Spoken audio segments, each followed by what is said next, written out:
পশ্চিমবঙ্গে এসআইআর এসছে। এসআইআর আসাতে আমাদের একদিকে ভালোই হয়েছে, কিন্তু তার মধ্যে থেকেও কিছুজন ভয়ে আছেন যাদের নাকি 2002 লিস্টের মধ্যে তাদের মা বাবার নাম আছে কি না ভোটার লিস্টে সেটা খুঁজে পেতে সমস্যা হচ্ছে বা পাচ্ছেন না। তো ভয় পেয়ে লাভ নেই, যেমন প্রবলেম আছে প্রবলেমের সলিউশনও আছে। তো আজকে এমনই একটা প্রবলেম এবং প্রবলেমের সলিউশন আপনাদেরকে আমি দেখাবো, চলুন।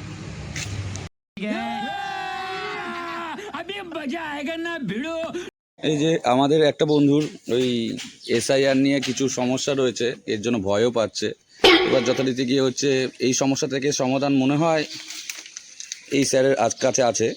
তো আপনি কিছু বলবেন কি যে উনি ভয় পাচ্ছেন এসআইআর নিয়ে, মানে ওনার মা বাবার নাম লিস্টের মধ্যে? আপনি ভয় পাচ্ছেন? তুই ভয় পাচ্ছিস কেন? ভয় ঠিক পাচ্ছি না, আমি তো এদেশেই জন্মেছি। কোন দেশে? ভারতবর্ষ। ভোট কবে দিয়েছিলেন? ভোট তো আমার 2002 লিস্ট নাম ছিল না। তাহলে আপনার মায়ের নাম ছিল? হ্যাঁ। মায়ের নাম ছিল, বাবার নাম ছিল? হ্যাঁ। কোন একই পার্টি? যেই পার্টি ছিলেন আপনি সেই পার্টি ছিল? তাহলে তো আপনার ভয় নেই। না, ভয় আছে অল্প হলেও। ভয় কি মনে হচ্ছে যে হতে পারে যে এইভাবে নাম? দুশ্চিন্তায় যে হঠাৎ করে একটা এসআইআর বলে একটা এমন কিছু এসছে, একটা চিন্তা মাঝে মাঝে হচ্ছে যে কি হতে পারে। সেটা তো এখনো চারদিকে একটা শুনছি যে অনেকে আটকে যাচ্ছে, এই হচ্ছে। আমি ভাবছি আমি কোনো যদি সমস্যা হয়, তো তাও মনে হচ্ছে ঠিকই আছে, অসুবিধা হবে। আপাতত আপনি এখানে আপনি কোথায় কোথায় কোথায় আপনি তোমার কি আছে এখানে? ঘর বাড়ি আছে তো? ঘর বাড়িতে থাকেন তো না ভাড়া থাকেন? অবশ্যই। তাহলে আপনার চিন্তা করতে হবে না। হ্যাঁ, এবারে ব্যাপারটা হচ্ছে ওনারা চিন্তা করতে হবে না, ঠিক আছে? ওনার তো যদি লিগাল উনি থাকেন তো থাকেন, আর তুমি যদি না থাকো, বাই চান্স যদি তোমার নাম না থাকে, তোমার চিন্তা করতে হবে না, সব আমি নিয়ে নেবো।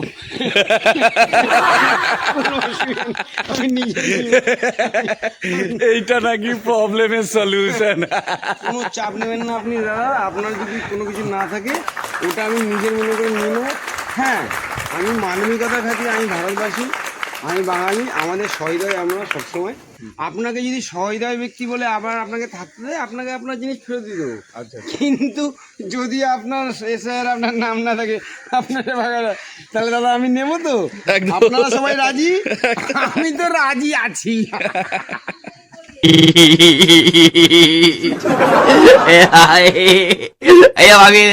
Gilio.